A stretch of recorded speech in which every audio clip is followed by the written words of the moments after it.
নির্বাচনের কথা বলি, যদিও নির্বাচন 12 ফেব্রুয়ারি শুরু হওয়ার কথা, কিন্তু নির্বাচন কিন্তু 11 তারিখ থেকে শুরু হয়ে গেছে। এটা আপনারা শুনলে অবাক হয়ে যাবেন। বিভিন্ন জায়গায় ভোট কাটা, বাক্স ভরা, ব্যালট সিল মারা, এগুলি বেশ উৎসব মুখর পরিবেশে এই রাত্রি 9টা-10টা থেকেই সিল মারা, বাক্স ভরা শুরু হয়ে গেছে। এমনকি বিভিন্ন জায়গায় ধরাও পড়ছে, আবার অনেক জায়গায় ধরা পড়ছে না। জামাতের কিছু লোক, যেখানে জামাতের সুবিধা জামাত করছে, যেখানে বিএনপি সুবিধা বিএনপি করছে, যে যার মতো সিল মেরে যাচ্ছে। কয়েকটা জায়গায় ধরা পড়ছে। দাঁড়িপাল্লার এজেন্ট এইস্টের রেজাল্ট শিট সেটা তৈরি করা অনেক আগে থেকেই, 11টার মধ্যে সেটা তৈরি হয়ে গেছে। তা আবার একদিন আগেই ভোট শুরু। ঢাকা 6 আমাদের সূত্রাপুর, সেখানে 23 নম্বর ওয়ার্ডে জুবিলি স্কুল ও কলেজ কেন্দ্রে ভোট শুরু হয়ে গেছে এখনই। সেখানে সমানে ভোট দিয়ে যাচ্ছে। এভাবে বলতে গেলে 12 তারিখ পর্যন্ত তারা অপেক্ষা করে নাই, 11 তারিখ থেকেই ভোট কারচুপি শুরু। তা আমার প্রশ্নটা হচ্ছে যে 2018 নির্বাচনে আমাদের বদনাম দিল যে কি দিনের ভোট রাতে, আর বিএনপি এখন জেতার জন্য দিনের ভোট আগের দিন থেকেই শুরু করে দিচ্ছে।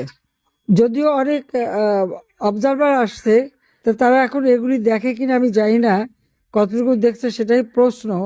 যেমন রাউজানে বিএনপি দুই পক্ষ গোলাগুলি শুরু করে দিচ্ছে, সেখানে মানুষ মারা যাচ্ছে। সূত্রাপুরে ভোটারদের টাকা দেওয়ার সময় জামাতের নেতা ধরা পড়ছে। আবার এদিকে বিএনপি আর এনসিপি, তাদের মধ্যে আবার ওই বুথ দখল নিয়ে এখন এই রাত্রেবেলায় গোলাগুলি মারামারি শুরু হয়ে গেছে।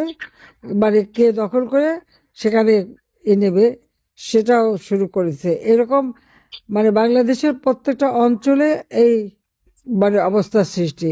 সব নিউজ, সব কথা সবাই বলতেও পারছে না, অনেক কিছু দেখছে, যেটুকু পাচ্ছে দিচ্ছে। ওরা আর অপেক্ষা, বিএনপি বা জামাত অপেক্ষা করে নাই, আমাদের বলছে দিনের ভোট রাতে, ওরা একদিন আগে থেকে শুরু করে দিচ্ছে। এই হলো ইলেকশন। আমাদের সেনাপ্রধান বলছে উৎসব মুখর পরিবেশে ইলেকশন হবে, ইউনূস বলছে উৎসব মুখর পরিবেশে সুষ্ঠু নির্বাচন হবে।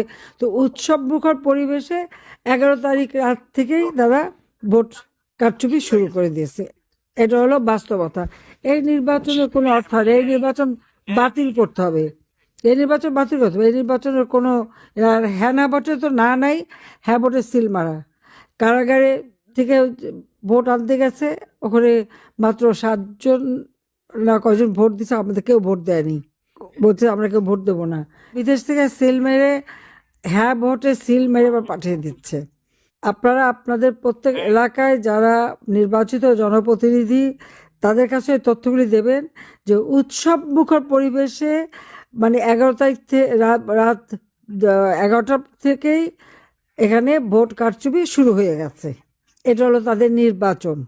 অবশ্য নিউজ করাবে, ইউনূস সাহেব লম্বা একটা বক্তৃতা দেবে, অবাধ নিরপেক্ষ সুষ্ঠু নির্বাচন হয়েছে।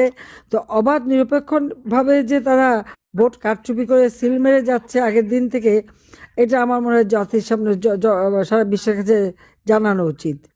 সব কিছু তো আওয়ামী লীগের দোষ।